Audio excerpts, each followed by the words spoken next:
कभी आपने सोचा है हमें जीवा के साथ साथ कान क्यों मिले? अब आप कहेंगे सरल सी बात है, ताकि हम बात करने के साथ ही सुनना भी सीख लें। अब इसका एक और तात्पर्य है। पहले मुझे बताइए, स्वयं की प्रशंसा सुनना किस किस को अच्छा लगता है? सभी को अच्छा लगता है। अब यही है सा, यदि इन कानों से आप स्वयं की प्रशंसा सुनना चाहते हैं तो सर्वप्रथम इस जीवा से दूसरों की प्रशंसा करना सीखें। अब प्रशंसा के विषय में एक अत्यंत महत्वपूर्ण बात आपको बता देता हूं। कभी किसी की प्रशंसा यदि आप करते हैं तो सर्वप्रथम उस व्यक्ति का उत्साह बढ़ जाता है। तत्पश्चात स्वयं यदि झांक कर देखें तो इस मन में भी संतोष और प्रसन्नता आ जाती है। और एक बार ये मन प्रसन्नता से भर जाए, तत्पश्चात कोई प्रशंसा करे या ना करे, कोई अंतर नहीं पड़ता। इसलिए सदैव दूसरों का मान करें, आदर करें, उनकी प्रशंसा करें, प्रसन्नता बांटें।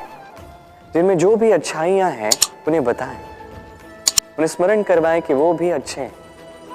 उनका उत्साह बढ़ाएं, वो जीवन में आगे बढ़ेंगे और ये जीवन आपको कभी पीछे नहीं रहने देगा। क्या आपने कभी दर्पण देखा है? क्या हम में से ऐसा कौन है जिसने दर्पण नहीं देखा? सभी ने दर्पण देखा है, दर्पण में स्वयं का प्रतिबिंब भी देखा है। किंतु किसने सोचा कि उस दर्पण के पीछे क्या है, उस प्रतिबिंब के पीछे क्या होगा? होता कुछ ऐसा है कि उस कांच के पीछे एक धातु की परत चढ़ाई जाती है, जिस कारण से जब हम देखते हैं तो हमें अपना प्रतिबिंब दिखता है। अर्थात कांच को कुछ इस प्रकार कर दिया गया है कि प्रकाश जिस ओर से जाता है उसी ओर पुनः वापस लौट के आता है, तभी वो दर्पण कहलाता है। यही है जीवन का सत्य भी। यदि हम अपना पूरा ध्यान केवल लक्ष्य की ओर केंद्रित करते हैं, यहां वहां नहीं भटकते हैं, तो न केवल हम अपना लक्ष्य प्राप्त करने में सफल होते हैं, बल्कि हम दूसरों का मार्गदर्शन करने में भी सफल होते हैं। तो क्या आप बनना चाहेंगे ऐसा व्यक्तित्व? चयन आपका है। पाना और खोना दोनों जीवन के अभिन्न अंग हैं। हम कुछ पाते हैं, कुछ खोते भी हैं। कुछ स्वप्न साकार होते हैं, कुछ लक्ष्य अधूरे भी छूट जाते हैं। जीवन में ये होता ही है, हर एक के जीवन में होता है। किंतु जब भी हम किसी से मिलते हैं, हम कौन सी बातें करते हैं? हम उसी की बात करते हैं जो हमने खोया है। स्वयं भी दुखी होते हैं, सामने वाले के मन को भी दुखी कर जाते हैं।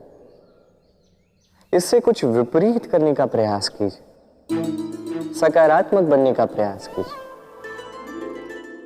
ध्यान उसी पर दीजिए, स्मरण केवल उसे ही कीजिए, महत्व उसी को दीजिए जो आपके पास है। जो आपके पास नहीं, उसकी आस में त्रास क्यों सहना? उसी की गिनती कीजिए जो आपके पास आज यहां वर्तमान में है। जैसे मैं कंस मामा की गिनती नहीं करता जिन्होंने मेरा बालपन झंझोड़ा। मैं गिनती करता हूं यशोदा मैया की, मेरे बलराम दाऊ की, मेरी राधे की, जिन्होंने मेरा जीवन संजोया। सोच, ये सोच सच बनकर सामने आती है, ये कठोर सत्य है। क्योंकि सोच ही वो बीज है जो सत्य रूपी पौधे को जन्म देता है, उसे विकसित करता है। अब सोचिए, यदि ये बीज ये अकड़े का हुआ तो ये छाया नहीं, ये केवल कांटे देगा। वही यदि ये बीज बरगद का होगा तो वो एक ऐसे वृक्ष में विकसित होगा जो अनेक वर्षों तक अनेक पीढ़ियों को छाया देगा, पंछियों को घर देगा। उसी प्रकार ये सोच, यदि ये सोच छोटी सोच हुई तो आपको शंकाएं ही देगी। यदि ये सोच बड़ी हुई तो आपको समाधान देगी। तो सोच समझकर अपनी ये सोच चुनिए। ये सोच आपको शंका भी दे सकती है, समाधान भी दे सकती है। क्या चुनेंगे आप, शंका या समाधान? छोटी सोच या बड़ी सोच? चयन आपका है।